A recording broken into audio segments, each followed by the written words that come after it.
ओम स्वस्ति श्री गणेशाय नमः। ओम श्री सरस्वत्यै नमः। ओम नमः श्री परमहंसास्वादित चरणकमलचिन्मकरन्दाय भक्तजनमानसनिवासाय श्रीरामचन्द्राय नमामि सद्गुरुं शान्तं सच्चिदानन्दविग्रहं पूर्णब्रह्मपरानन्द मीशमालन्दिवल्लभम्। ओम पूर्णमदः पूर्णमिदं पूर्णात् पूर्णमुदच्यते पूर्णस्य पूर्णमादाय पूर्णमेवावशिष्यते। ओम शांतिः शांतिः शांतिः। अकारण करुणावरुणालय भगवंताच्या असीम कृपेने, परमपूज्य स्वामीजींच्या कृपेने श्री चांगदेव 65 या ग्रंथाचं तत्वचिंतन करण्याकरता आपण उपस्थित झालो आणि आज 5व्या दिवसाच्या पहिल्या सत्रात अर्थात 9व्या प्रवचनामध्ये आपला प्रवेश होतोय। 21 ओव्यांचं चिंतन आपलं झालेलं आहे। दृगरूप आत्मवस्तू आत्मस्वरूपावर होणारा जो दृश्याविर्भावच द्रष्टृत्वास आणि दृश्यत्वाच्या व्यवहाराला हेतू आहे। वास्तविक पाहता आत्माच द्रष्टा व दृश्य यात समव्याप्त आहे, त्यामुळे दृगरूप आत्माच दृश्यही आहे।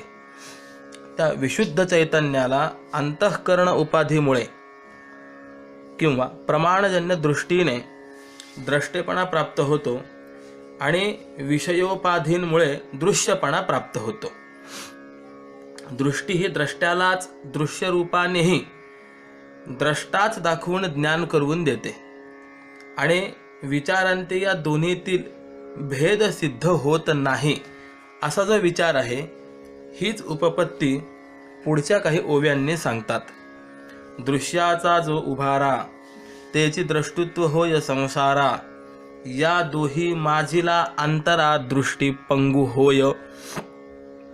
याचा अर्थ असा आहे की अविद्या निमित्ताने हा जो दृश्याचा उभारा म्हणजे दृश्य विश्वाचा आविर्भाव अर्थात दृश्य विश्वाची उभारणी होते, तेच दृश्याच्या अस्तित्वाच्या व तत्सापेक्ष ज्ञातावर म्हणजे द्रष्टृत्वाच्या संसाराला म्हणजे व्यवहाराला हेतू आहे आणि तेच जगाचं खरं द्रष्टृत्व आहे। या दृश्य आणि द्रष्टा या दोन्हींमधलं अंतर म्हणजे या उभयांमधील भेद। कशामधला? दृश्य आणि द्रष्टा यामधला भेद पाहण्याकरता प्रवृत्त झालेली जी दृष्टी आहे म्हणजे विषय प्रकाशक वृत्ती, ही प्रवृत्त झाली तर ती त्या दृष्टी त्या ठिकाणी पंगू म्हणजे पांगळे होते। अर्थ काय? तर या उभयातील दृश्य आणि द्रष्टा यातील अंतर किंवा भेदाचा हेतू शोधून पाहणाऱ्या पारमार्थिक दृष्टीला द्रष्टा व दृश्य यातील भेद न कळाल्यामुळे ती अकार्यक्षम होते म्हणजे प्रसंगी नाहीशी होते।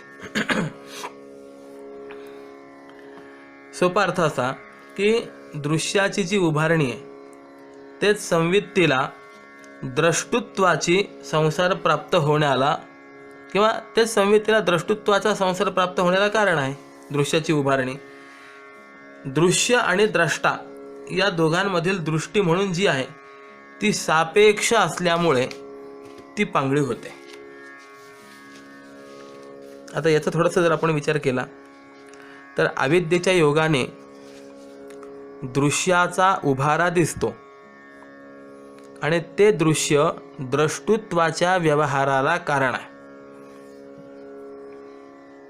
आता पद भिन्न झाली म्हणजे पदार्थात भेद होत असतो, अर्थात दृश्य आणि द्रष्टा अशी दोन पद भिन्न असल्यामुळे दोन पदार्थ भिन्न आहेत की काय असं कुणाला वाटेल तर उत्तर देतात की पारमार्थिक दृष्टीने विचार करू गेलं तर दृश्य आणि द्रष्टा या दोन्हीतील अंतर म्हणजे भेद दाखविताना दृष्टीच पंगू होईल म्हणजे दृष्टी मावळून जाते।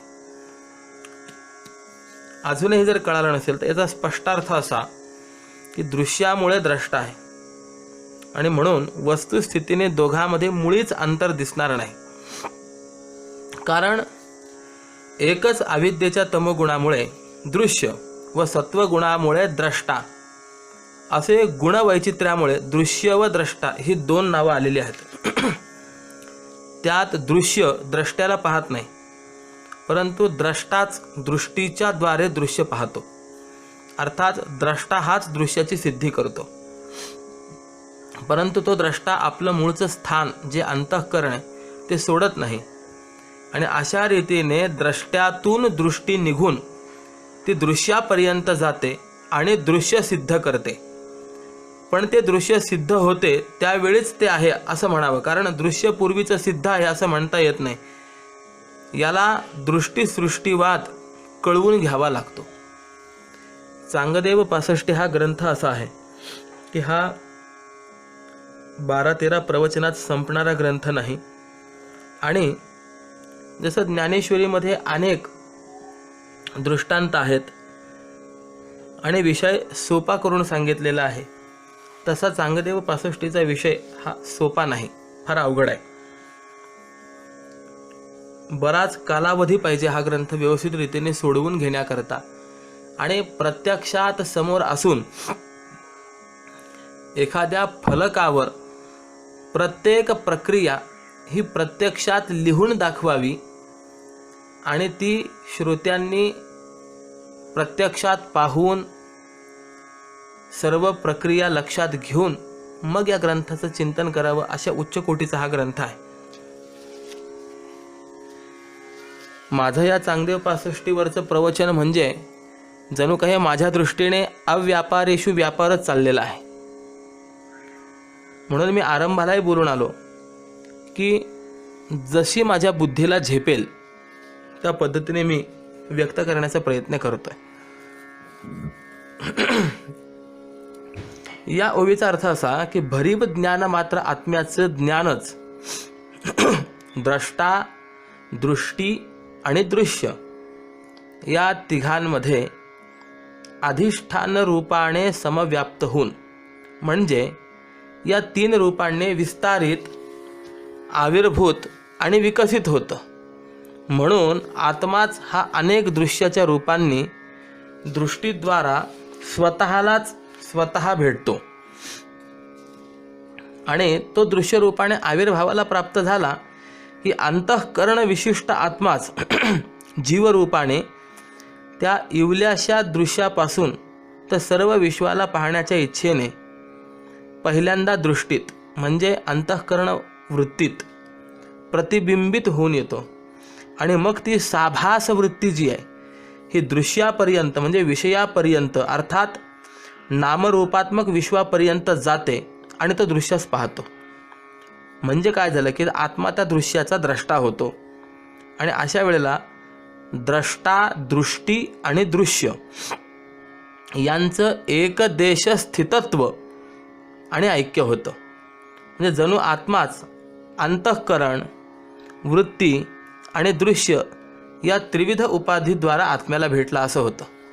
मग त्या आत्म्याचीच आत्म्याला औपाधिक भेट होते आणि यालाच अंतःकरण वृत्तीद्वारा अंतःकरण विशिष्ट जीवास विषयाचं म्हणजे ज्ञान किंवा दर्शन झालं असं म्हणतात.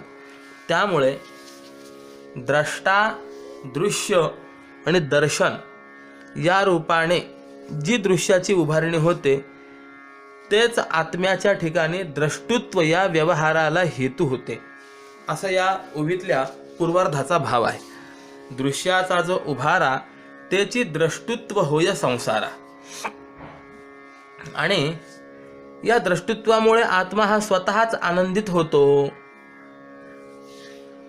म्हणजे अभावित योगाने काही अनुकूल दृश्याच्या दर्शनाने किंवा त्यांच्या लाभाने व त्याच्या प्रत्यक्ष संस्पर्शरूप भोगाने अनुक्रमे प्रिय, मोद व प्रमोद या 3 वृत्तीद्वारा आपला स्वतःचाच आनंद आपण स्वतःच भोगत असतो. थोडक्यात असं आहे की आत्मा व्यतिरिक्त अन्य काहीही नाही. दिसणारही तोच आहे, पाहणाराही तोच आहे आणि दिसतं ते देखील तोच आहे. आणि यामध्येच अनुकूल असा विषय पदार्थ दर्शन झालं की तो स्वतःच आनंदित होतो. ते आनंदित होत असताना विषयापासून त्याला आनंद प्राप्त झाला आहे असं नसतं, तर स्वतःच्या आतील आनंद त्याच आनंदाने तो आनंदित झालेला असतो, असं चिंतन आपल्याला या ठिकाणी करायचं आहे. स्वतःचाच आनंद स्वतः भोगत असतो. ज्याप्रमाणे अनेक दिवसांचं उपाशी कुत्र हाड चघळता चघळता ते हाड त्याच्या हिरडीमध्ये घुसतं आणि रक्त निघायला लागतं, त्यावेळेला स्वतःचंच रक्त ते कुत्रं चाखत असतं, परंतु त्याला असं वाटतं की हाडातून हे रक्त येत आहे. त्याप्रमाणे जीवाला असं वाटतं की हा आनंद आपल्याला विषयांपासून प्राप्त होतोय, परंतु वस्तुतः विषयांपासून तो आनंद प्राप्त होत नसतो, तर तो आनंद स्वतःचाच स्वतः तो भोगत असतो. आपण स्वतःच तो भोगत असतो असं आहे.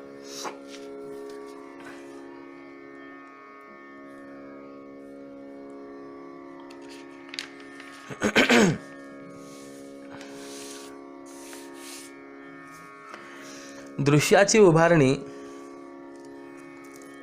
तेच द्रष्टृत्वाला हेतू आहे, आणि ते दृश्य नसेल तर द्रष्टा कुणाचा, हा प्रश्न निर्माण होतो.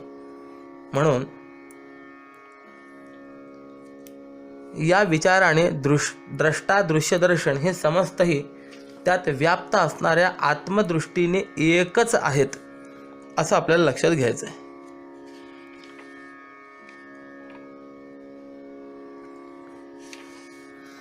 सारांश काय, द्रष्टाच दृष्टीच्या द्वारा दृश्याशी जेव्हा अभिन्न होईल तेव्हाच त्याला दृश्याचं प्रत्यक्ष होत असतं, आणि दृश्यामुळे त्याच्या ठिकाणी द्रष्टेपणाचा व्यवहार होतो असा प्रकार आहे.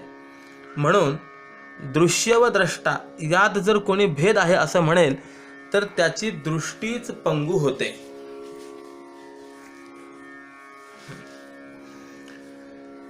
द्रष्टा अंतःकरण वृत्तीरूप दृष्टीद्वारा विश्वरूप किंवा त्यातील लहान सहान दृश्याचं दर्शन घेतो. असा वा या सम अनेक प्रकारच्या त्रिपुटी रूपाने अनेक भेदांचा व्यवहार होतो, पण त्या सर्वात असणारं आत्म्याचं अखंड ऐक्य अतूट आणि एक जिन्सी आहे.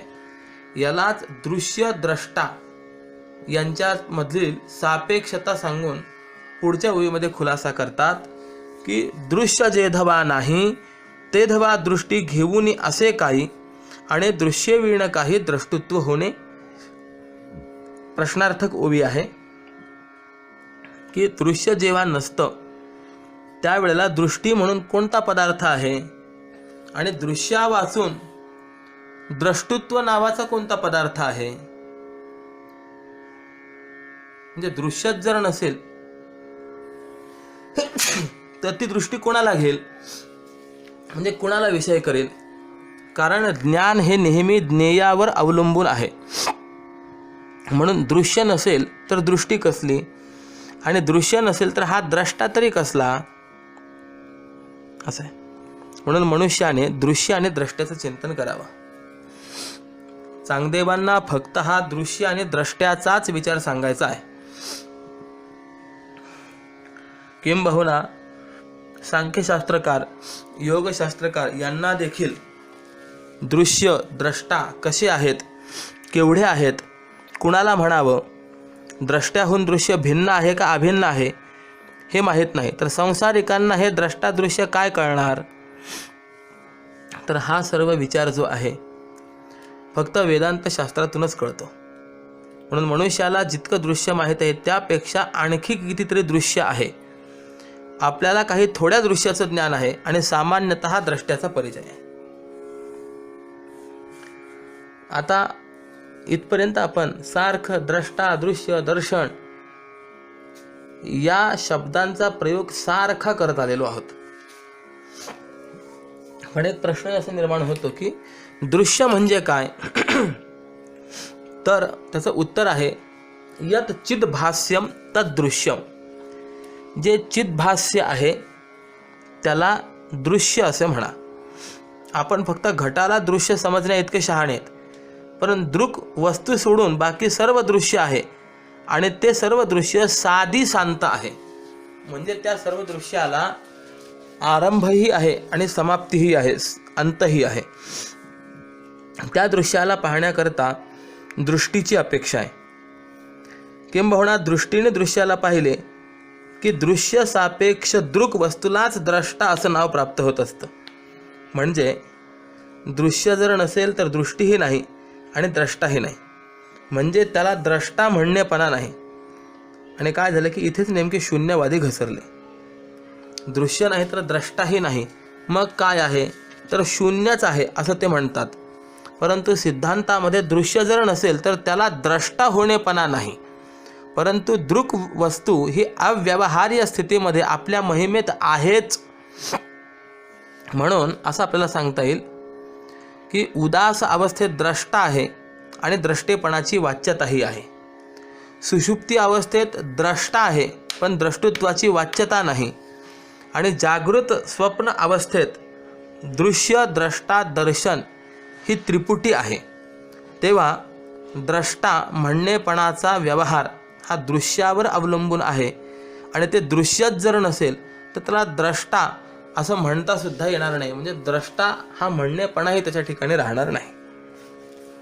याकरताच सांगतात, म्हणवणे दृश्याची झालेपणे दृष्टी द्रष्टुत्व होणे, पुढती ते गेलिया जाणे तैसेची दोन्ही. म्हणजे काय तर म्हणून हे मागचं जे आहे ते प्रकरण पाहून दृश्याच्या उत्पन्न होण्यामुळे त्या दृश्यावर अवलंबून असणारं दृष्टी आणि द्रष्टुत्व हे उत्पन्न होतात, म्हणजे संभवतात. आणि पुन्हा विवेकाने दृश्यच किंवा दृश्यत्वच जर गेलं, नाहीसं झालं, तर त्या दोन्हींची तीच अवस्था होते. म्हणजे दोन्हींचं जाणं घडतं, दोन्ही तसेच नाहीसे होतात.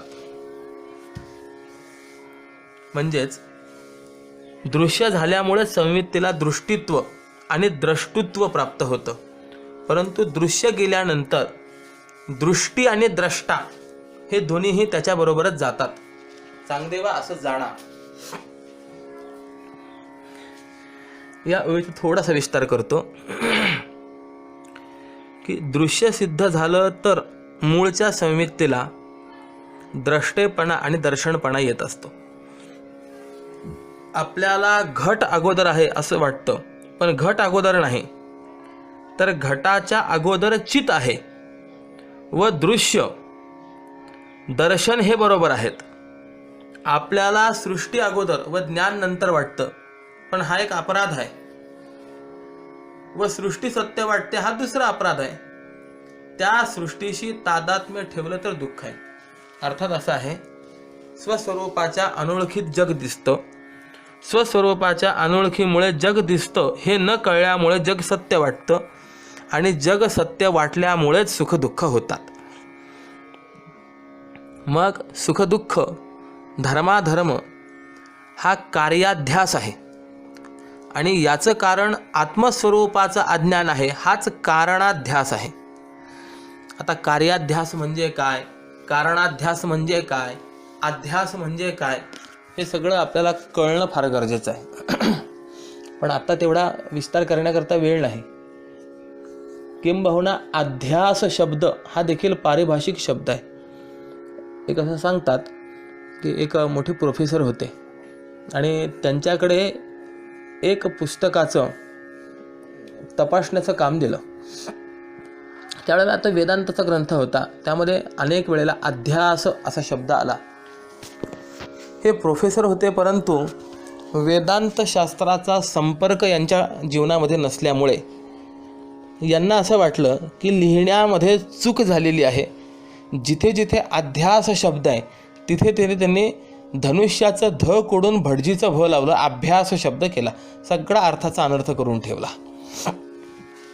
हे अध्यास शब्द काय हे पहिले कळालं पाहिजे, तर मग कार्याध्यास म्हणजे काय, कारणाध्यास म्हणजे काय, हे सगळं करणं शक्य आहे. असो, अज्ञान व धर्माधर्म हे आहेत तोपर्यंत तो जीव बद्ध आहे. आत्मसाक्षात्कारी पुरुषाचं प्रारब्ध हे अवशिष्ट उरतं, म्हणून सुखदुःख राहतील, पण संचित गेल्यामुळे धर्माधर्म राहत नाही आणि तादात्म्य गेल्यामुळे क्रियमान त्याला लागत नाही. तात्पर्य काय तर आपल्याला पदार्थ अगोचर आहे व ज्ञान नंतर झालं असं वाटतं, पण पदार्थ व पदार्थाचं ज्ञान हे युगपत आहे. आपल्याला ज्ञानाचा प्रवाह कळतो पण पदार्थाचा प्रवाह कळत नाही. उदाहरण सांगायचं असेल तर नदीतील पाण्याचा प्रवाह कळतो पण नदीच्या काठी असणाऱ्या झाडांचा प्रवाह कळत नाही. तथापि नदी वाहते म्हणून तिला जसा प्रवाह आहे तसं झाड वाढतं म्हणून त्यालाही प्रवाह आहे. त्याप्रमाणे पदार्थ व पदार्थ ज्ञानाचा देखील प्रवाह आहे. अर्थात पदार्थ हा स्थायी नाही, पदार्थाचं अधिष्ठान स्थायी आहे आणि त्या अधिष्ठानाचा स्थायीपणा हा पदार्थामध्ये भासतो. पदार्थ स्थायी वाटतो म्हणून त्याविषयी अनुकूल प्रतिकूल बुद्धी निर्माण होते आणि त्यामुळेच सुखदुःख होतात. परंतु पदार्थ सत्यही नाही आणि स्थायीही नाही. त्याचं कारण काय तर यच्च यावत जगाला 4 अभावाचं प्रतियोगित्व आहे. जगदंतः पाती कोणताही पदार्थ सत्य आणि स्थायी सिद्ध होत नाही आणि 4 अभावाचं प्रतियोगित्व ज्याला असतं तो आत्माही सिद्ध होत नाही. स्थूल शरीराचा जर आपण विचार केला तर प्रागभाव, प्रध्वंसाभाव, अन्योन्याभाव आणि अत्यंताभाव हे 4ही अभाव आहेत. म्हणून शरीर आत्मा नाही. अभाव प्रतियोगित्वाचा अभाव ज्याच्या ठिकाणी आहे तोच आत्मा आहे. आता अनुयोगी म्हणजे काय आणि प्रतियोगी म्हणजे काय ही सगळी प्रक्रियाच आहेत. तात्पर्य पुन्हा पुन्हा सांगतोय की चांगदेव 65 सारखा ग्रंथ जर श्रवण करायचा असेल तर वेदांत शास्त्राची तोंड ओळख का होईना झालेली पाहिजे आणि वेदांत शास्त्रातील जे पारिभाषिक शब्द आहेत त्या शब्दांचं चांगलं ज्ञान पाहिजे. त्यावेळेला आपल्याला हे वेदांत शास्त्रातील ग्रंथ कळणं शक्य आहे. असो, देहापासून बुद्धीपर्यंत आत्मा मानणाराच्या मनात 4 अभाव बसतात. असो, सार गोष्ट फक्त एवढंच आहे की दृश्य नाहीसं झालं तर द्रष्टा हे नाव राहत नाही आणि दृश्य व द्रष्टा नसेल तर दर्शन तरी कसं राहील. तेव्हा दृश्यामुळेच द्रष्टा दर्शन हे दोन्ही आहेत आणि दृश्य कळण्याचं साधन द्रष्टा दर्शन असल्यामुळे दृश्य व दर्शन हे बरोबरच आहेत. वृत्ती आणि पदार्थ हे बरोबर असून बरोबर आहेत असं वाटत नाही हा पहिला भ्रम आहे आणि पदार्थ व ब्रह्म मिसळून नाही पण मिसळून वाटतं हा दुसरा भ्रम आहे. म्हणून असं आहे की प्रथम सृष्टीदृष्टीचा भ्रम आणि दुसरा सत्यत्वाचा भ्रम. वृत्ती व पदार्थ हे एका समयाला आहेत पण पदार्थ अगोदर व वृत्ती नंतर वाटते. पण ज्ञान जसं आलं व गेलं तसं ज्ञानाबरोबर पदार्थही आला व गेला. ज्ञानपदाचा अर्थ वृत्ती असून चेतन समजतो आणि वृत्ती निर्माण होते. मावळतं पण ज्ञान आलं गेलं वाटतं हाच खरा असलेला ज्ञानाध्यास आहे. तात्पर्य काय तर दृश्यापर्यंत द्रष्टा जातो पण आपलं स्थान सोडत नाही व जे अंतःकरण दृश्यापर्यंत गेले त्या लंबायमान झालेल्या अंतःकरणाला दर्शन असं म्हणायचं. सुखदुःख कामक्रोधादिकांच्या ज्ञानात अंतःकरणाचा साक्षात संबंध आहे आणि घटपटादी बाह्य पदार्थांच्या ज्ञानात वृत्तीद्वारा अंतःकरणाचा संबंध आहे. म्हणून एक दृश्य गेलं की द्रष्टा दर्शन ह्या दोन्हीही गोष्टी जातात आणि अवाच्य असलेली म्हणजे जिच्याविषयी काहीही बोलता येत नाही अशी अनिर्वचनीय वस्तू उरते. अध्यस्त पदार्थ निवृत्त झाले की समस्त अध्यस्त पदार्थ सत्य अधिष्ठान आत्मरूप होतात असा हा विचार आहे.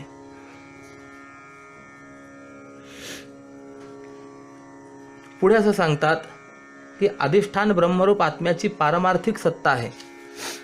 आणि इतर सर्वही पदार्थांची प्रातिभासिक सत्ता आहे.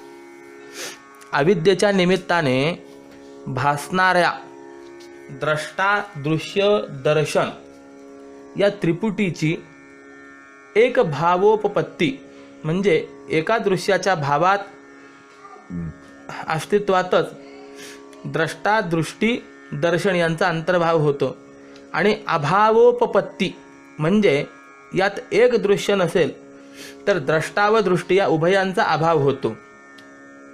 आणि ही त्रिपुटीच सत्य एकरूप आणि आत्मरूप होते. म्हणून त्रिपुटी म्हणजे भ्रांती व त्यांचं अधिष्ठान आत्मरूपाने एकपण मात्र सत्य आणि पारमार्थिक आहे असं निभ्रांतपणे जाणावं.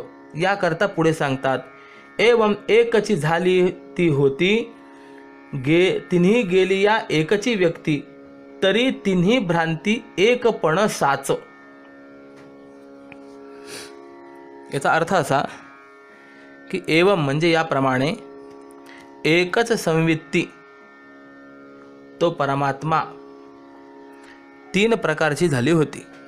ते ज्ञान तीन प्रकारचं झालं होतं आणि ते तीन गेल्यावर एकच संवित्ती प्रकट होते. म्हणून द्रष्टा दृश्य व दर्शन या तिघांची भ्रांती आहे व संवित्तीचा एकपणा हा एकमेव खरा आहे. किंवा याचं दुसऱ्या भाषेत जर अर्थचिंतन करायचं असेल तर आपल्याला असं करता येईल की वरती आपण पाहिल्याप्रमाणे म्हणजे 24व्या ओवीत पाहिल्याप्रमाणे अविद्या निमित्ताने एकच संवित्ती तीन रूपात अभिव्यक्त झाली होती.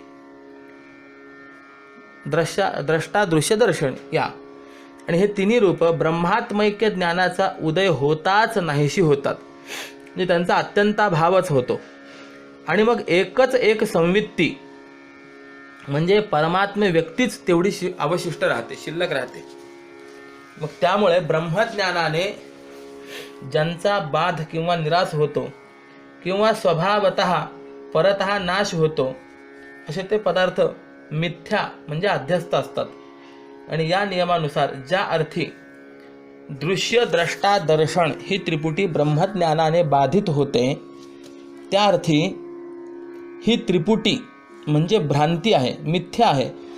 आणि ब्रह्मज्ञानाचा विचाराचा उदय होऊ नये ज्या संवित्तीचा म्हणजे आत्मवस्तूचा बाध किंवा नाश होत नाही, उलट तो विचारच वृत्तीज्ञानजित लय पावतोय अशी जी संवित्ती तीच एकमेव सत्य आहे आणि तिचंच एकपण सत्य आहे. आणि हे सत्य एकपण अन्य निरपेक्ष असं आहे असा विचार या ठिकाणी सांगतात.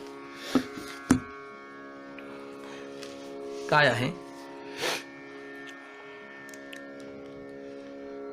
एकच संवित्ती होती. संवित्ती शब्दाचा अर्थ परमात्मा वस्तू घ्या, संवित्ती शब्दाचा अर्थ ज्ञान घ्या, आत्मतत्व घ्या. ती एकच संवित्ती अविद्येच्या निमित्ताने तीन झाली होती. ते तीन गेले तेव्हा मग एकच राहिलं. जसा झोपलेला मनुष्य एकटाच असतो पण त्याला स्वप्नात पत्नी मुलं इत्यादी भासतात आणि तो जागा झाला तर भासलेली पत्नी मुलं इत्यादी नाहीशी होतात, पण तो मात्र एकटा खरा आहे. जर त्या पत्नी पुत्रांबरोबर तोही नाहीसा झाला असता तर मला पत्नी मुलं भासली होती असं कोणी म्हटलं असतं का? नाही. म्हणजे अर्थातच स्वप्नात भासलेली पत्नी मुलं गेली पण तो मनुष्य जागृतीत खरा आहे. तसं दृश्य द्रष्टा दर्शन हे तीन गेले मग शून्य झालं काय? नाही. तर एकपण साच म्हणजे त्या संवित्तीचा एकपणा जो आहे तो त्या ठिकाणी शिल्लक राहतो आणि तोच खरा आहे.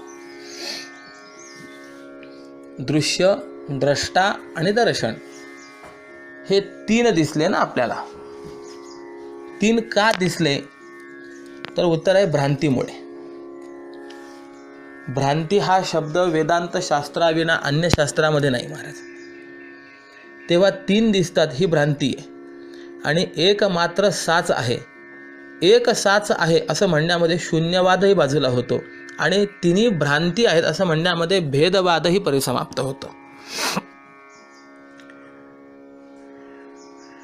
भ्रांती म्हणजे सदसद विलक्षण अनिर्वचनीय म्हणजे मिथ्या. हे जर कळालं तर संपला वेदांत.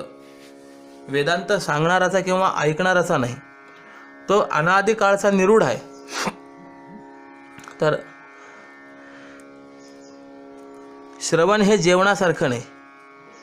जेवणात सगळे एकाच वेळेला तृप्त होऊन उठतील, पण इथे तसं नाही. श्रवणात काहींना कळायचंच नाही, काहींना कळलं तर पटणार नाही, पटलं तरी ते शब्दातच राहील म्हणजे बाणणार नाही, म्हणजे उच्च स्थितीत जाता येणार नाही. कारण हा प्रत्येकाच्या अधिकाराचा विषय आहे. म्हणून आपल्या मोक्षाचा आपलाच अधिकार उपयोगी येईल मोक्षाला, आणि आपलाच अनधिकार हा आपल्या मोक्षाला प्रतिबंध करतो. किंबहुना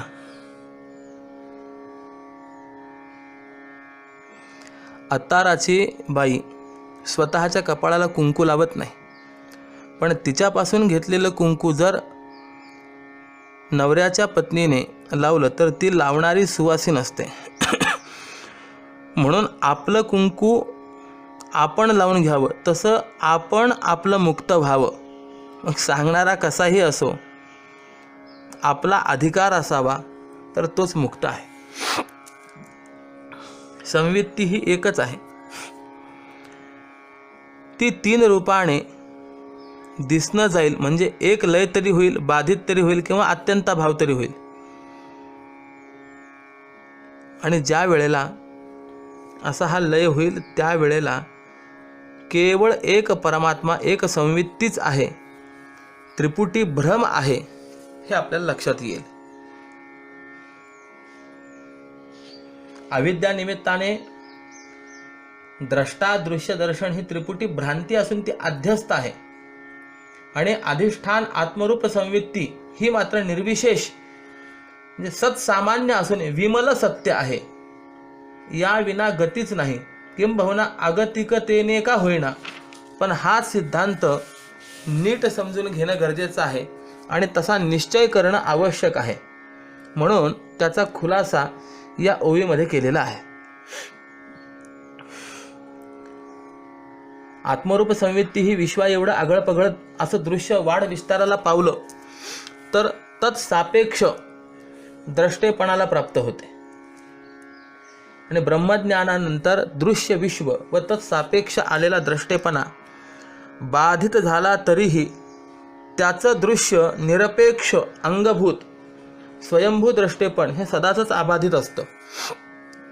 संवित्ती ही दृष्टी दृश्य यांचे परिणामी उपादान कारण किंवा केवळ निमित्त कारणही नाही, तर ती कार्य कारण भावरहित अत्यंत निर्विशेष असल्यामुळे एकच एक असून कूटस्थ नित्य आहे. आणि ती संवित्ती असंग आहे, निर्विकार आहे. तिच्यामध्ये मुळीच कृती वा विकृती न होता द्रष्टा दृश्य दर्शन ही त्रिपुटी अविद्या निमित्ताने भासत असल्यामुळे मिथ्या आहे असा या ओवीचा भाव व्यक्त केला गेलेला आहे. किंबहुना चांगदेव महाराजांनी काय एक केलं नाही, सगळं केलं, परंतु त्रिपुटी भ्रमरूप आहे हे कळालं नाही म्हणून ते बद्ध होते. आणि त्रिपुटी भ्रमरूप आहे हे कळण्याकरताच परमार्थ करावा, तो खरा धन्य आहे. त्रिपुटी भ्रांती आहे हे का कळत नाही,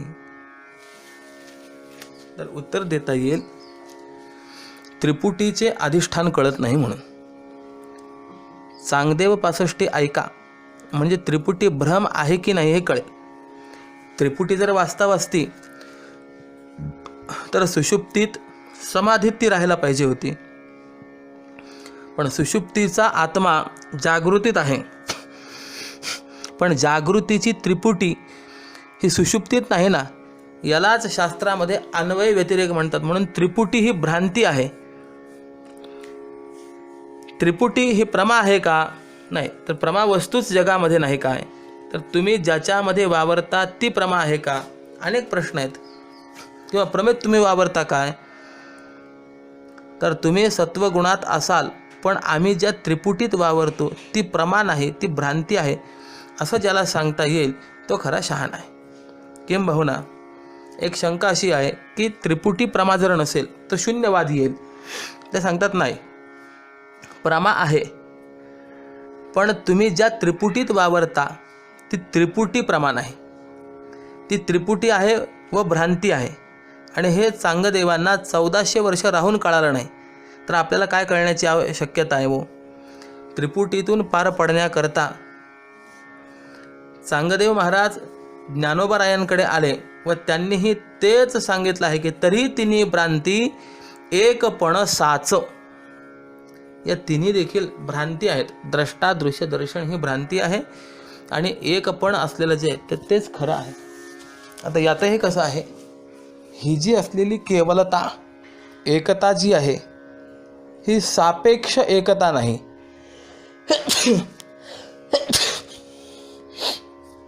तर ही निरपेक्ष एकता आहे. म्हणजे बघा, एखादा गृहस्थी असेल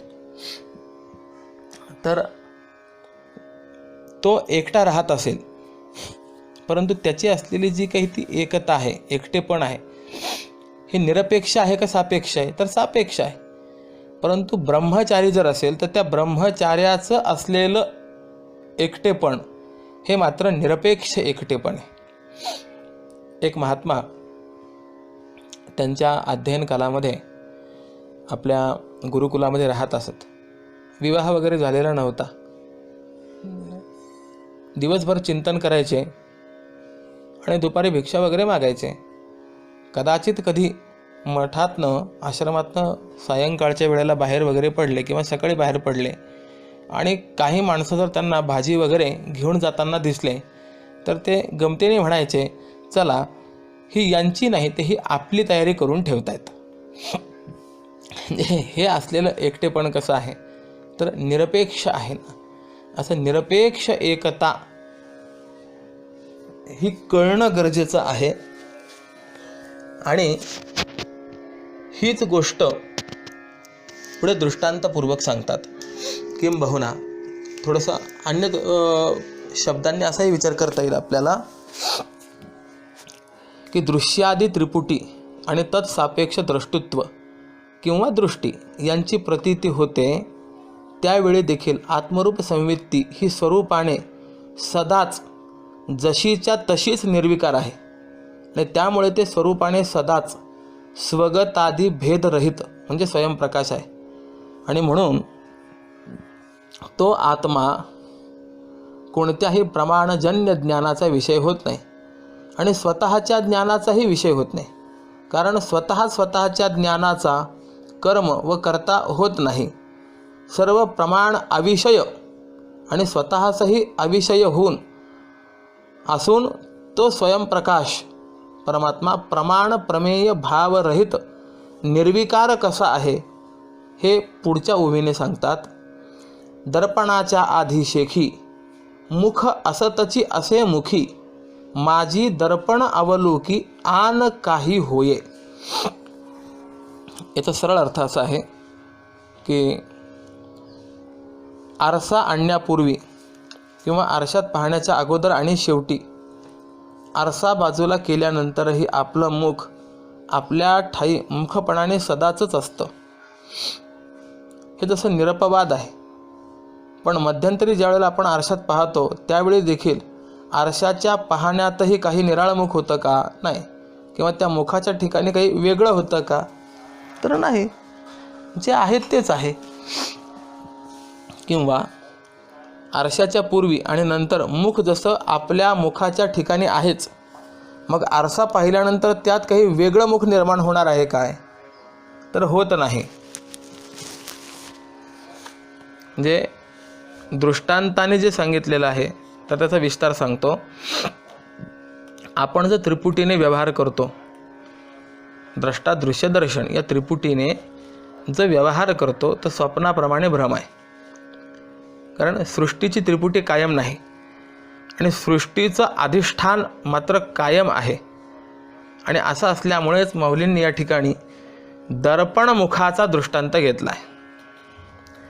दर्पणाच्या आधिशेखी म्हणजे दर्पण हातात घेण्याच्या पूर्वी, किंवा दर्पण म्हणजे आरसा एकीकडे सारल्यानंतर आपल्या ठिकाणी मुखपणाने असतंच हे निर्विवाद आहे.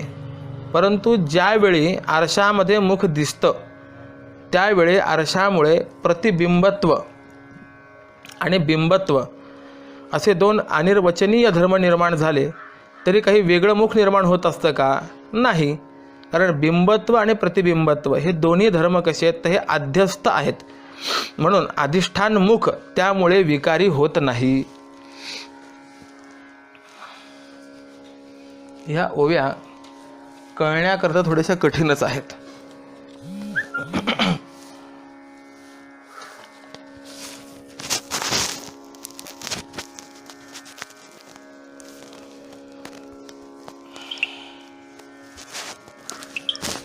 किंबहुना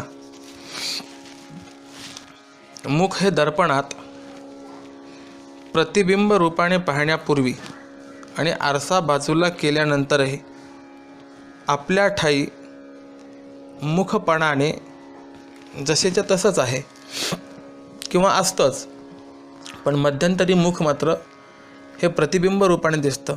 मग त्यावेळेला दर्पणस्थत्व म्हणजे आरशात असलेलं स्वभिन्नत्व म्हणजे स्वतःहून वेगळं असलेलं आणि प्रत्यांगमुखत्व म्हणजे आपल्याकडे मुख असलेलं असं मुख दर्पणात आहे म्हणून ते स्वहून भिन्न आहे. आणि मूळ मुख ज्या दिशेला पाहतं त्याच्या नेमक्या विरुद्ध दिशेला प्रतिबिंब रूपाने मुख पाहत आहे असं दिसतं की नाही ते दिसू द्या.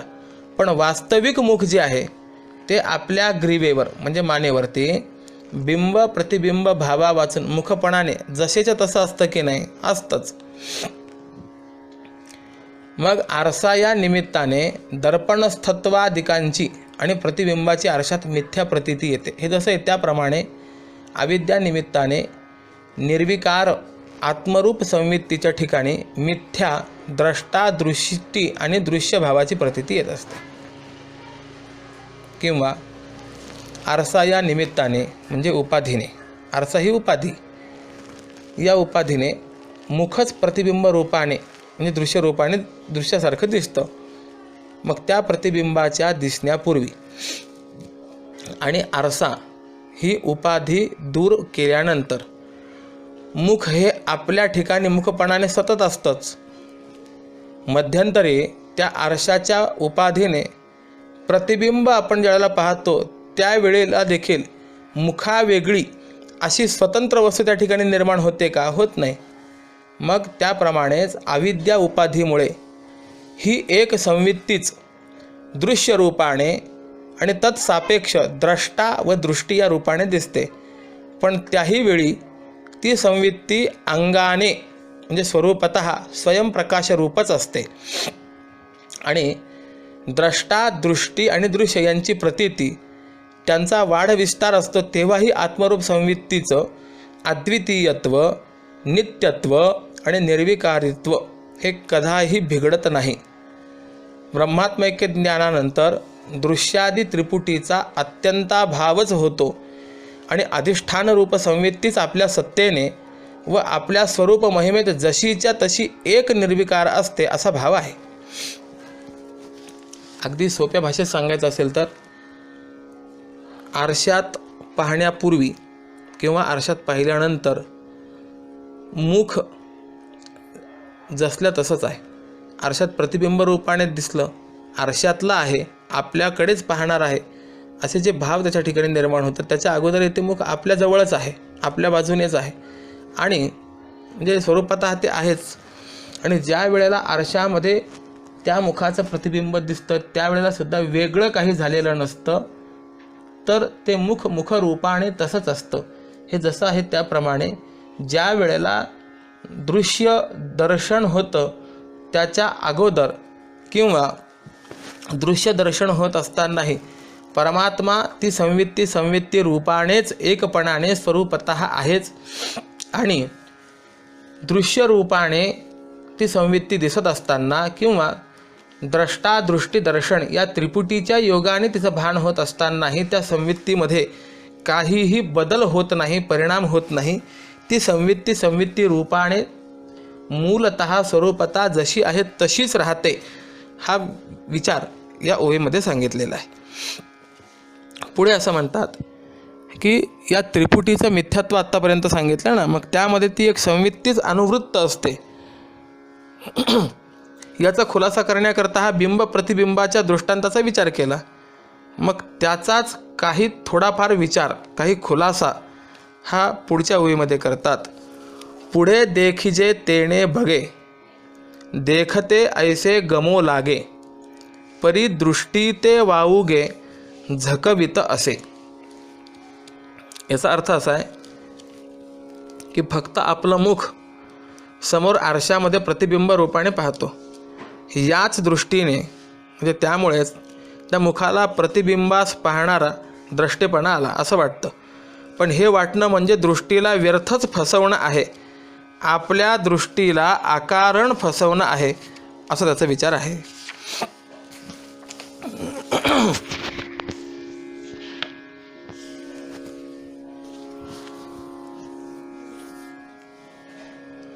पुढे जे आरशाच्या निमित्ताने प्रतिबिंब बघितलं जातं ते मुख दिसत आहे असं वाटतं की नाही, परंतु प्रतिबिंब रूपाने आरशात जे दिसतं आणि ग्रीवास्थ मुखाहून भिन्न जे प्रतिबिंब दिसतं ते दिसणं या दृष्टीला व्यर्थच फसवत आहे म्हणे.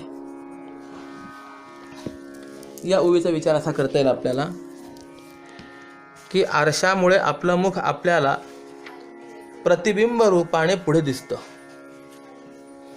त्यावेळेला आरशात मुख आहे असं वाटतं, पण ही दृष्टीची फसवणूक आहे.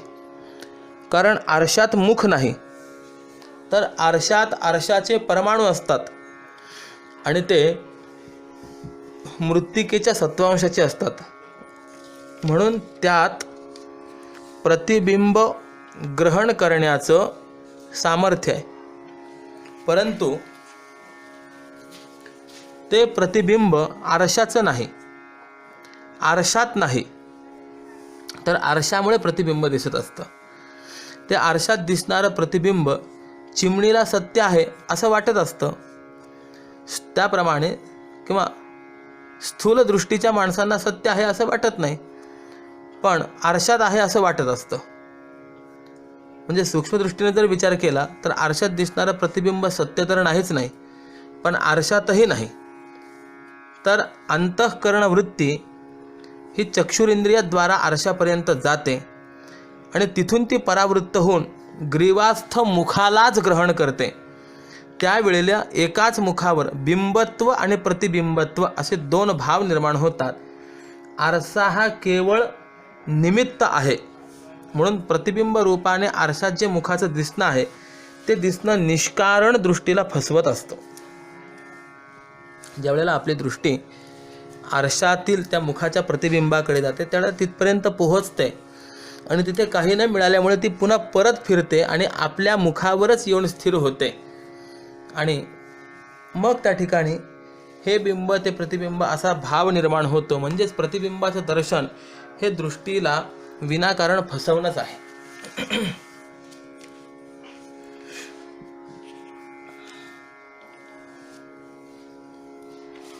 थोडासा विचार जर आपण केला तर विशुद्ध स्वयंप्रकाश आत्मा हा एकमेव द्वितीय असल्यामुळे त्या ठिकाणी द्रष्टा, दृष्टी, दृश्य ही त्रिपुटी नाही आणि जनसामान्य जीवांना अद्वय आत्मा हा कळत नाही. मग त्या न कळण्यामुळेच किंवा न कळण्याच्या निमित्तामुळेच यत्र तत्र सर्वत्र द्रष्टा, दृष्टी आणि दृश्य असं द्वैत त्या आज्ञ जीवाच्या प्रतीतीला येतं आणि त्रिपुटी वाचून इतर दुसरं काही दिसतच नाही त्याला. इतकंच नाही तर त्या जीवाला हे द्वैत सत्य आहे असंही भ्रमाने वाटत असतं.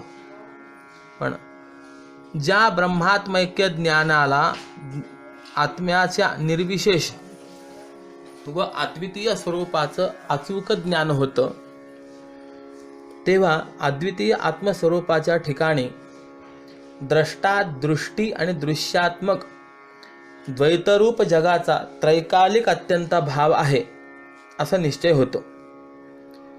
आणि द्रष्टा दृष्टी दृश्यात्मक विश्वही दिसतं. जसा प्रौढ जाणकार मनुष्याला मुख हे बिंब प्रतिबिंब भावरहित आहे असंही ज्ञान होतं आणि आपल्या समोर असलेल्या आरशात आपल्या मुखपणाने असलेलं मुखही प्रतिबिंब रूपाने दिसतं. पण आरसा या उपाधीच्या निमित्ताने मुखाच्या ठिकाणी बिंब भाव आणि आरशात प्रतीत होणाऱ्या मुखाभासाच्या ठिकाणी प्रतिबिंब भाव प्रतीत होतो. त्याच दृष्टीने वास्तव मुखाला द्रष्टेपणा म्हणजे पाहतेपणा आला आहे असं वाटतं. पण हे वाटणं, ही जाणीव म्हणजे दृष्टीची, ज्ञानाची, दृष्टीची या शब्दाचा अर्थ ज्ञानाची आहे, व्यर्थच फसवणूक करतं. मग त्याप्रमाणे अद्वितीय द्रष्टा दृष्टी दृश्य हे द्वैतही दिसतं. आणि त्याला हे लक्षात येतं की अनुभूतीच्या दृष्टीने अज्ञान आणि तत्कार्य भ्रम नसूनही द्रष्टा दृष्टी दृश्य हे द्वैत प्रतीतीला येतं आणि त्या प्रतीतीच्या संगतीसाठी द्वैतरूप जगाला प्रतीती मात्र सत्ता आहे असं अनेक ज्ञानी पुरुषांनी प्रतिपादन केलेलं आहे. मग तात्विक दृष्टीने जर पाहिलं तर द्रष्टा दृष्टी दृश्य यांची प्रतीती होणे म्हणजे दृष्टीला उगाच व्यर्थ फसवणं आहे. किंबहुना दृकरूप आत्माच द्रष्टा दृष्टी दृश्य यांना नैसर्गिक सत्तेच्या स्वभावाने सत्ता स्फूर्तीद्वारा प्रकाशित करतो आणि आज्ञाजीवांना अद्वितीय आत्मस्वरूप समजल्यावर त्रिपुटी आहे असं वाटणं ही ज्ञानाची व्यर्थ निव्वळ फसवणूक करतं हे लक्षात येईल. मग हे जे काही ज्ञानाची ही जी काही फसवणूक आहे, या फसवणुकीच्या निवृत्तीसाठी काय उपाय करावा, तर याविषयी अहम ब्रह्मास्मी अर्थात विचाराने दृश्य विश्वाचा बाध होण्यासाठी देहादी अनात्म्यापासून अहंकार काढून अहंकाराधिष्ठान साक्षी चैतन्याचं म्हणजे कूटस्थ चैतन्याच्या ब्रह्माशी व आत्माशी ऐक्य आहे असं चिंतन करून मी ब्रह्म आहे असं दृढ अपरोक्ष ज्ञान संपादन करावं असं त्याचं वर्णन करतात. जे दृष्टीचं जे फसणं चाललेलं आहे, ज्ञानाच्या ठिकाणी जो काही हा विपरीत बोध ज्ञान निर्माण झालेला आहे ते निवृत्त होण्याकरता काय करावं, तर अहम ब्रह्मास्मी या विचारानेच दृश्य विश्वाचा बाध करण्यासाठी देहादी अनात्म्यापासून अहंकार काढावा. काहींचा देहाच्या ठिकाणी अहंकार आहे, काहींचा मनाच्या ठिकाणी आहे, काहींचा बुद्धीच्या ठिकाणी, काहींचा प्राणाच्या ठिकाणी आहे. तर त्या ठिकाणावरनं तो अहंकार काढायचा आणि अहंकाराचं अधिष्ठान असलेलं जे साक्षी चैतन्य आहे, जे कूटस्थ चैतन्य आहे, त्याचं ब्रह्माशी म्हणजे आत्म्याशी ऐक्य आहे असं चिंतन करायचं आणि अहम ब्रह्मास्मी मी ब्रह्म आहे असं दृढ अपरोक्ष ज्ञान संपादन करायचं. हा त्यावरचा पर्याय आहे. हे सांगण्याकरता आलेली पुढची ओवी आहे. म्हणून दृश्याची वेळे दृश्य द्रष्टुत्वा वेगळे वस्तू मात्र निहाळे आपणापाशी. म्हणजे याचा अर्थ असा आहे की या त्रिपुटीचा बाध होऊन त्या परमात्म स्वरूपाची ओळख आपल्याला जर व्हावी असं वाटत असेल तर अनात्म पदार्थ जे जे आहेत त्यांच्या ठिकाणी आपण धारण केलेला जो अहंकार आहे तो अहंकार त्या पदार्थांपासून काढून आत्मस्वरूपापर्यंत न्यावा आणि अहम देहः अहम मनः अहम इंद्रियाणी असं म्हणण्याच्या ऐवजी अहम ब्रह्मास्मी असं म्हणावं आणि हेच ज्ञान दृढ अपरोक्ष संपादित करावं असा भाव या ओवीतून सांगतात. या ओवीचा अर्थ असा की म्हणून दृश्य ज्या वेळेला दिसतं त्यावेळेला दृश्य आणि द्रष्टा याहून वेगळी जी ज्ञानमात्र वस्तू आहे तीच आत्मस्वरूपाशी अभिन्न आहे असं तो विचाराने निरीक्षण कर. किंवा याचा वेगळा अर्थ आपल्याला असं सांगता येईल की या दृष्टीचं जे फसवणूक चाललेली आहे, व्यर्थ निव्वळ फसवणूक चाललेली आहे, ती नष्ट होण्याकरता दृश्याच्या विद्यमान काळीही दृश्यत्व आणि द्रष्टा दृश्यत्व या धर्मी आणि धर्माहून वेगळी परब्रह्म वस्तूच, संविदरूप ब्रह्म वस्तूच आपण आहोत असा निश्चय कर. म्हणजे अर्थात ती ब्रह्म वस्तू मात्र आपणापाशी आपल्या अतिसन्निहित म्हणजे आपलं स्वरूपच आहे असं तू निहाळ म्हणजे निरीक्षण कर. आणि ती ब्रह्मवस्तू आपल्याशी अभिन्न आहे असं पहा. आता ही ओवी जी आहे ही तशी फार महत्वाची आहे.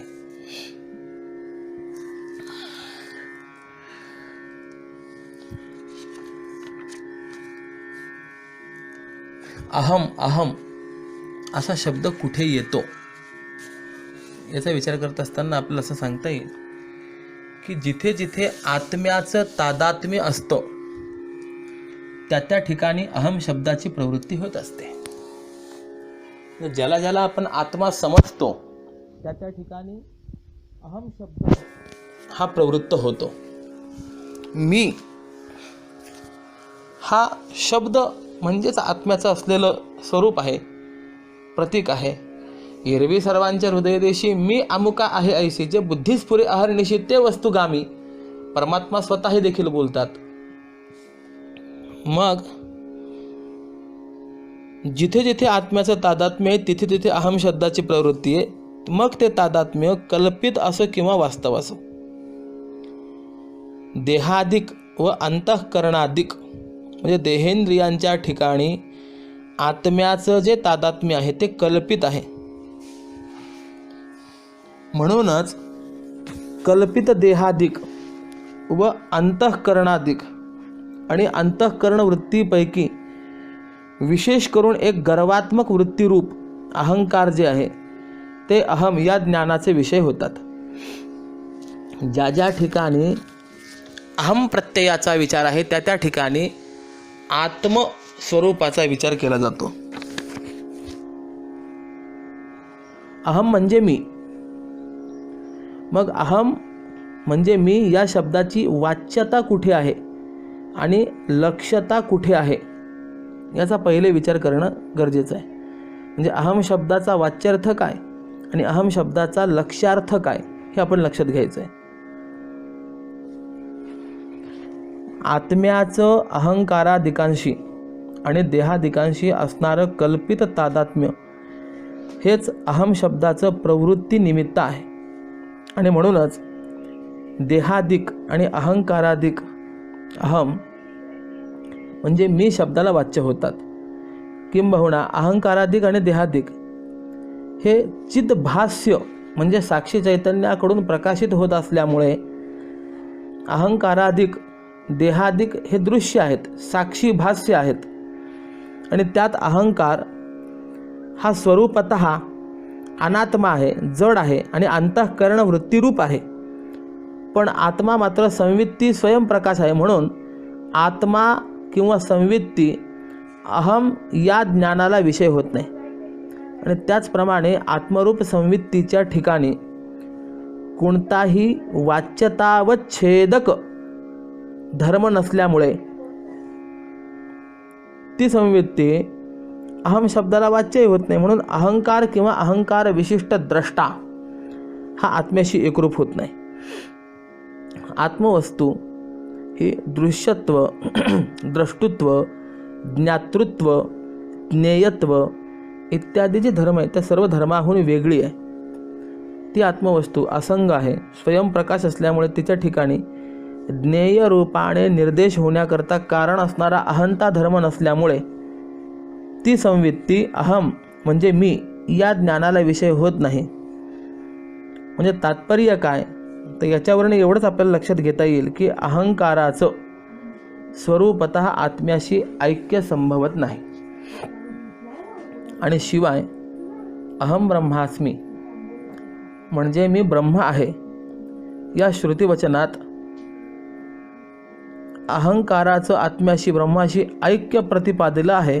मग हे कसं शक्य आहे तर अशी शंका आली तर सांगतात की आत्मा हा अहंकार इत्यादिकांचा प्रकाशक साक्षी आहे. अहंकार म्हणजे अनात्मा, जड आणि अंतःकरण परिणाम रूप. पण तो एक मी असा अभिमान धारण करणारी वृत्ती आहे, अंतःकरणाचा परिणाम रूप आहे आणि मी असा अभिमान धारण करणारी एक वृत्ती आहे अहंकार म्हणजे. म्हणून त्या अहंकाराचं स्वरूपतः ऐक्य होत नाही. पण विवेकाने जर त्या देहादिकांवरचा अहंकार काढला तर मग मात्र अहंकाराधिष्ठानभूत कूटस्थरूप साक्षी चैतन्याच्या म्हणजे ब्रह्माशी ऐक्य होतं असं सिद्ध होतं. आणि शिवाय जे ब्रह्मज्ञानी पुरुष आहेत त्यांना आत्म्याचं, साक्षी चैतन्याचं किंवा संवित्तीचं ब्रह्माशी असलेलं तादात्म्य हे अनुभूतीला येतं. आणि हे आत्म्याचं ब्रह्माशी असलेलं तादात्म्य हे वास्तव तादात्म्य अहम या शब्दाचं प्रधान प्रवृत्ती निमित्त आहे. म्हणून अहम या पदाचं आत्मा साक्षी हा लक्ष्य होतो. अर्थात अहम ब्रह्मास्मी या महावाक्यातील अहम पद हे आत्म्याच्या ठिकाणी लक्षणावृत्तीने प्रवृत्त झालं आहे. आणि त्यामुळे अहम पद हे लक्ष्य किंवा अहम या वृत्ती ज्ञानाचं जे अधिष्ठान, जे साक्षी ब्रह्म, ते ब्रह्म मी आहे असं तू निहाळ, असं चिंतन कर, असं सांगतात माऊली. वस्तू मात्र निहाळे आपणापाशी.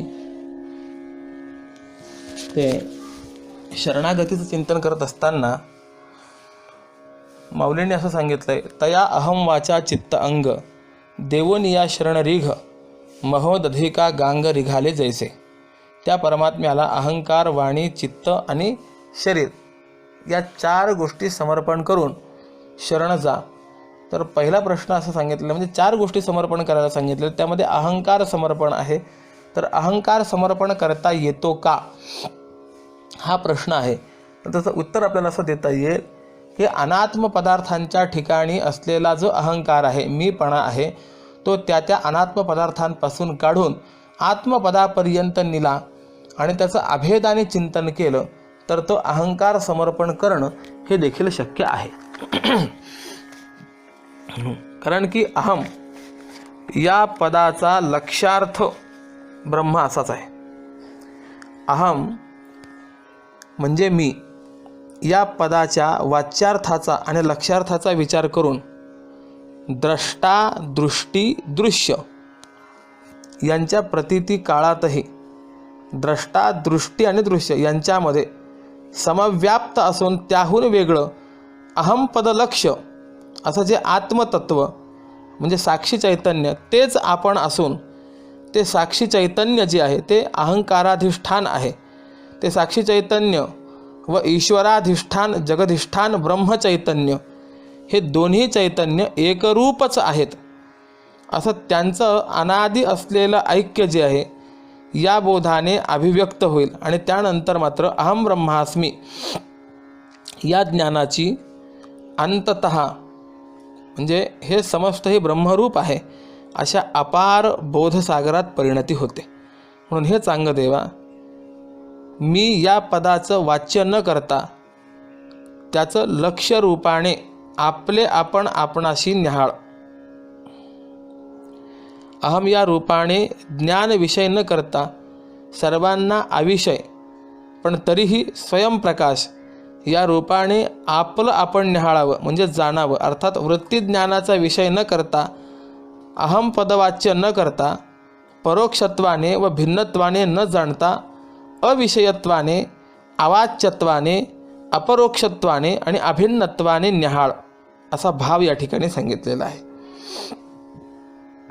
आता द्रष्टा, दृष्टी आणि दृश्य यांचं अधिष्ठान आणि यांच्या पलीकडील पारमार्थिक सत्ता स्वरूप स्वयंप्रकाश किंवा वस्तुमात्र आत्मरूप संवित्ती हे विशेष उपाधी निरपेक्ष आणि स्वमहिमेत असते हे आता एका वेगळ्या उपपत्तीनुसार दाखवतात. 29व्या ओवीपर्यंत जो विचार व्यक्त केलेला होता त्यातील असलेली ही शेवटची ओवी आहे. वाद्य जाते विणध्वनी काष्ठ जाते विणवन्ही तैसे विशेष ग्रासूनी स्वयेची असे. या ओवीचा अर्थ असा आहे की हे चांगदेवा, वाद्यांपासून उत्पन्न होणाऱ्या विशेष म्हणजे स्पष्ट ध्वनीच्या पूर्वी सामान्य ध्वनी हा वाद्या वाचून म्हणजे वाद्यांनी निर्माण केल्याशिवाय असतोच, किंवा काष्ठांच्या ठिकाणी लाकडांच्या ठिकाणी घर्षणाधिकांमुळे प्रतीत होणाऱ्या विशेष म्हणजे स्पष्ट वन्नीच्या पूर्वी सामान्य वन्नी असतोच, त्याप्रमाणे दृश्य, दृष्टी आणि द्रष्टा या विशेषांच्या पूर्वी किंवा या विशेषांचा निराश झाला असतानाही त्या सर्वांना आश्रयभूत म्हणजे अधिष्ठानभूत अत्यंत निर्विशेष सतसामान्य संवित्ती म्हणजे ब्रह्मवस्तू आपल्या महिमेत आहेच व ती सदा असतेच. दृष्टांत माऊलींनी अनेक दिलेले आहेत, अनेक पद्धतीने विचार सांगितला आहे. अनेक पद्धतींच्या विचाराचं फक्त एवढंच एक तात्पर्य आपल्याला असं सांगता येईल, आपल्याला कळावं म्हणून सोप्या शब्दात, की ज्या वेळेला बाबा हे द्रष्टा म्हणून आपण स्वतःला मानतो, आपल्याला हे दृश्य दिसतं आणि आपण द्रष्ट्याला हे दर्शन होतं, या दृश्याचं दर्शन होतं, त्याही वेळेला ते अन्य वेगवेगळं काही नसून ते केवळ एक परमात्माच आहे. आणि ज्या वेळेला हे द्रष्टा दृश्य दर्शन वगैरे काहीही नाही, त्याही वेळेला तो केवळ परमात्माच आहे. किंबहुना द्रष्टा दृश्य दर्शन या रूपाने देखील केवळ तो परमात्माच आहे, हा विचार जो आहे या ठिकाणी व्यक्त होतो. आपण आरंभाला या चांगदेव 65चा अधिकारी कोण याच्याकरता एक संबंध प्रवचन खर्ची घातला आहे. कारण पुढच्या ओव्या पाहिल्यानंतर लक्षात येतं की शब्द मात्राने सुद्धा आपल्याला हे चिंतन लक्षात येणं अवघड जातं. तर याचा अनुभव येणं तर ही फार लांबची गोष्ट आहे. माऊलींचं हे वाङ्मयीन चिंतन आपल्या लक्षात यावं, ते शब्द आपल्या उरी उतरावेत आणि त्याचा अनुभव यावा, याकरता शहाणा नाही तर पवित्र जीव पाहिजे, अर्थात अधिकार संपन्न महात्मा त्या ठिकाणी पाहिजे. असो, या ओवीचा अर्थ असा की वाद्यसमूहा वाचून ध्वनी, काष्ठ समूहा वाचून वन्ही हा जसा अव्यवहार्य अवस्थेमध्ये असतो, त्याप्रमाणे दृश्यत्वादी विशेषाचा ग्रास करून संवित्ती ही निर्विशेष रूपाने म्हणजे स्वरूपानेच आहे.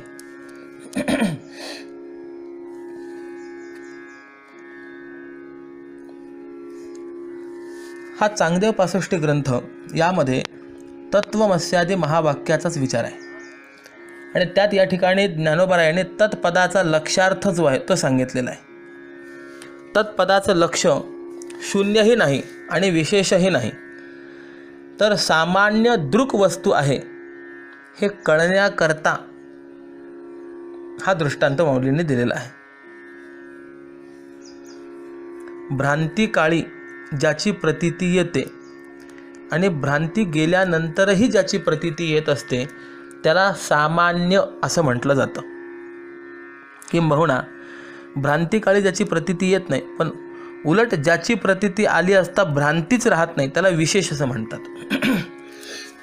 आणि या विशेषाचे 2 प्रकार आहेत, एक वास्तव विशेष आणि 2 कल्पित विशेष, आणि तिसरं सांगितलेलं आहे ते सामान्य. म्हणजे काय? उदाहरणार्थ शुक्तीवर म्हणजे शिंपल्यावरती इदम रजतम ही चांदी आहे असा भ्रम झाला तर रजत हे कल्पित विशेष आहे आणि शुक्ती हे वास्तव विशेष आहे आणि इदंता हे सामान्य आहे. कारण इदंतेची प्रतीती रजतकाली रजताशी संबंध होऊन येते आणि रजत भ्रमनिवृत्ती झाल्यानंतर शुक्तीशी संबंध होऊन प्रतीतीला येते, म्हणून इदंता ही सामान्य आहे. त्याप्रमाणे अहम ब्रह्मास्मी हे वास्तव विशेष आहे आणि देहोहम हे कल्पित विशेष आहे. आणि असं असलेलं जे काही कल्पित विशेष आहे देहोहम हे संपूर्ण जावं आणि वास्तव विशेषातलं अहंता अहंत्व जावं आणि व ब्रह्म सामान्य अवशिष्ट राहावं. ज्याला सामान्य ध्वनी व सामान्य वन्ही कळेल त्याला सामान्य ब्रह्म कसं असतं हे कळेल. किंबहुना सामान्य चैतन्यात व्यवहार नाही आणि विशेष चैतन्यामध्ये व्यवहार आहे, पण व्यवहार करणं कनिष्ठ आहे. म्हणून जीवनमुक्तीमध्ये विशेष असून व्यवहार करू नये, कारण पुढे विदेह मुक्तीत काही करीत नसतो ना, मग ते संस्कार जीवनमुक्तीमध्ये असावेत. असो. वाद्य जाते विण ध्वनी, म्हणजे वाद्य वाजवण्याच्या अगोदर वाद्यामध्ये सामान्य ध्वनी असतोच. त्यामध्ये सामान्य ध्वनी आहे म्हणूनच त्यातून ध्वनी निर्माण होतो ना. त्या वाद्यांमध्ये जर सामान्य ध्वनी नसता तर त्यापासून ध्वनी निर्माण होईल कसा. अर्थात वाद्य हे विशेष रूप आहे आणि मूळ स्वरूप ध्वनी आहे. तो ध्वनी वाद्याने विशेष झाला, पण जेव्हा वाद्य वाजवलं नाही तेव्हाही तो ध्वनी सामान्य रूपाने असतोच. आणि असाच दृष्टांत मौलींनी अमृतानुभवाच्या 5व्या प्रकरणामध्ये दिलेला आहे. कान सज्जिता विणा नादू असे जो अबोलना, म्हणजे विणा तयार करण्याच्या पूर्वी त्यातील नाद हा अबोलपणा म्हणजे सामान्य रूपाने असतो. किंबहुना दुसरं उदाहरण काष्ठाचं दिले ना या ओवीमध्ये, की काष्ठा वाचून वन्ही हे वन्हीचं सामान्य स्वरूप आहे आणि काष्ठासह वन्ही हे वन्हीचं विशेष स्वरूप आहे. तसं वृत्तीसह प्रमाता म्हणजे चैतन्याचं विशेष स्वरूप आहे आणि प्रमाणजन्य ज्ञानापासून झाली. प्रमाण वृत्तीमुळे झाले व प्रमाता अंतःकरणोपाधीमुळे झाला. पण आपण प्रमाता नाहीत, आपण नाही असं नाही, तर मोक्षकाळी आपण ज्ञात ब्रह्म आहोत असं म्हणावं. किंबहुना ब्रह्माचे 3 प्रकार: शुद्ध ब्रह्म म्हणजे अनादि आणि अनंत, अज्ञात ब्रह्म म्हणजे अनादि पण शांत, आणि ज्ञात ब्रह्म झालं की जीवनमुक्त साधी अनंत.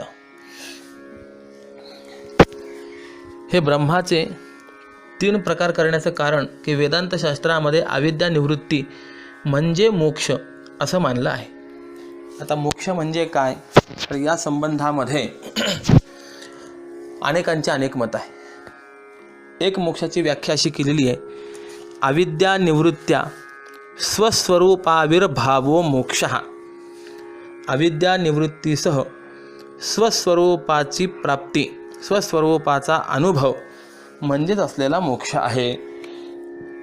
मग यावरती अनेक प्रश्न आहेत की अविद्या निवृत्ती म्हणजे मोक्ष आहे का, ब्रह्मरूपेण अवस्थानम होणं म्हणजे मोक्ष आहे का, अविद्या निवृत्तीसह ब्रह्मरूपेण अवस्थानम म्हणजे मोक्ष आहे. हा सर्व फार विस्ताराने विचार आहे. असो, आरंभ झालेला जो विचार आहे हा या 29व्या ओवीपर्यंत येऊन जो आहे हा परिपूर्ण होणारा आहे. तर यामध्ये मुळामध्ये असं सांगायचं आहे की काष्ठाच्या ठिकाणी प्रतीत होणाऱ्या स्पष्ट वन्हीच्या पूर्वी सामान्य वन्ही असतोच.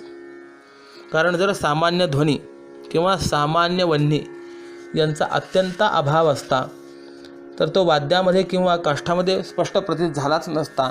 आणि ज्या अर्थी उभयांची स्पष्ट प्रतीती येते त्या अर्थी सामान्य रूपाने ध्वनी आणि वन्ही हे असतातच. त्याप्रमाणे दृश्यत्वादी विशेषांचा ग्रास करून संवित्ती मूळ सामान्य स्वरूपाने असतेच. कारण ज्या ठिकाणी विशेष प्रतीतीला येतं त्याच्या ठिकाणी म्हणजे त्या ठिकाणी त्याच्या बुडाशी सामान्य हे असतंच. म्हणून सामान्य हे अधिष्ठान आहे आणि विशेष जे आहे ते सर्व कल्पित आहे. किंबहुना वास्तविक विशेष नाहीच, पण विशेष नसून विशेष दिसतं म्हणून त्याला अनिर्वचनीय म्हणावं. आणि संत महात्मे या विशेषातून पार पडलेले असतात, तेव्हा द्रष्टादृश्य हे विशेष नष्ट झाले तरी त्याला अधिष्ठानभूत असणारी संवित्ती ही सामान्य रूपाने असतेच असं या ठिकाणी सांगितलेलं आहे.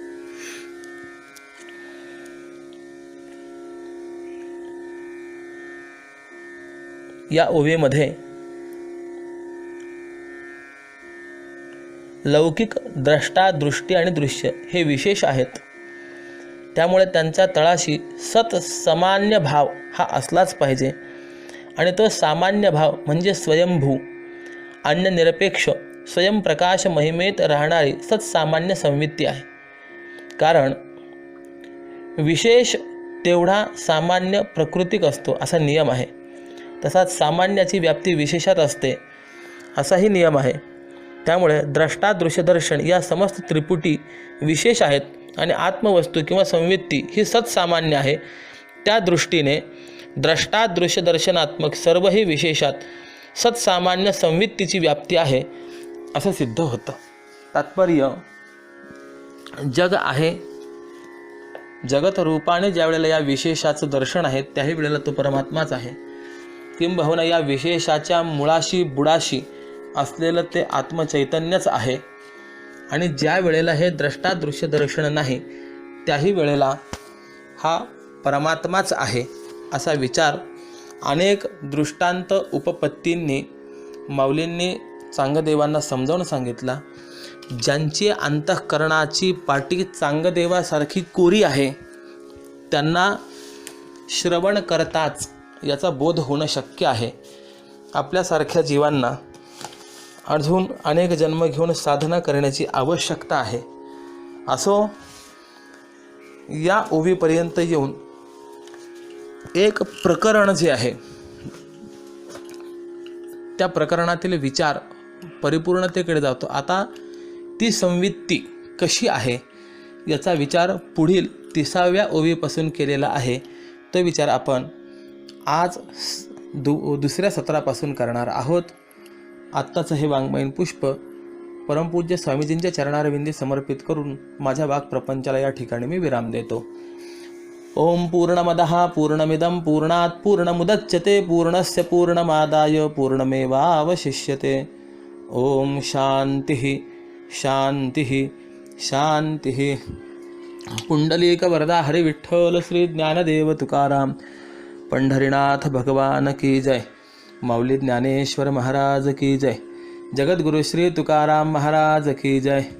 श्रीमद सच्चिदानंद सद्गुरु श्री स्वामी स्वरूपानंद महाराज की जय. नमः पार्वती पतये. हर हर महादेव. ओम राम कृष्ण हरी.